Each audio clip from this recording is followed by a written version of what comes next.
খোলপেটুয়া নদী, এটা হচ্ছে নীল ডুমুর, যেখানে নীলও নেই ডুমুরও নেই, শুধু আছে নাম, নদী, নৌকা, মানুষ, মাছ, পানি, লবণ পানি। চাচা বৃদ্ধ মানুষ চালাই যাচ্ছে যুদ্ধ, অবশ্যই রেণু পাবে।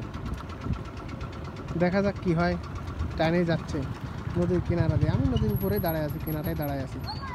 এখন ভাটা নামিছে, কতদূর টানবে কাকা, কত সময় টানবেন, কতগুলো পাবেন আনুমানিক?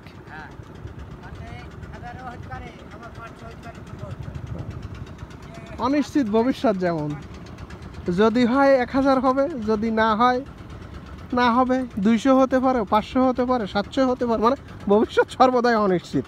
কাকার কথায় তাই বোঝা গেল, কিন্তু চেষ্টা চালায় যাচ্ছে, আশাহীন হয়নি, নিরাশা হয়নি। ওই যে সামনে এক চাষি আসতেছে, সেও একই অবস্থা, পর পর স্টেপ বাই স্টেপ।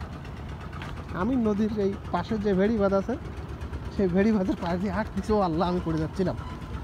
হ্যাঁ, এত তেলসা, হাঁটা খুব কঠিন।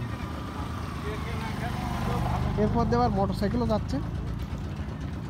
এক চাষি, চাষি পাইছেন? এই মাত্র নামলেন? চাষিও টানতেছে, একদম নদীর মাছ দিয়ে না, উপর দিয়ে জালটা টানে, রেণুগুলো উপর দিয়ে ভাসে। চাষি চালা যেতে এই মাত্র নামলো চাষি।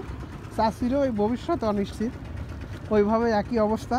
সে বলবে, আরও 2-3 জনের কাছে জিজ্ঞাসা করলাম, তারাও একই কথা বললো, যে পাওয়া যাবে, হয়তো হলে 200 হবে, না হলে 500, না হলে 1000 হবে, কিছু না কিছু হবে, কম হোক বেশি হোক, নিরাশ হবে না ইনশাল্লাহ, আশা রাখা যায়। আল্লাহ তাদের আশা পূরণ করুক, এই কামনায় এখনকার মতো এখানে শেষ।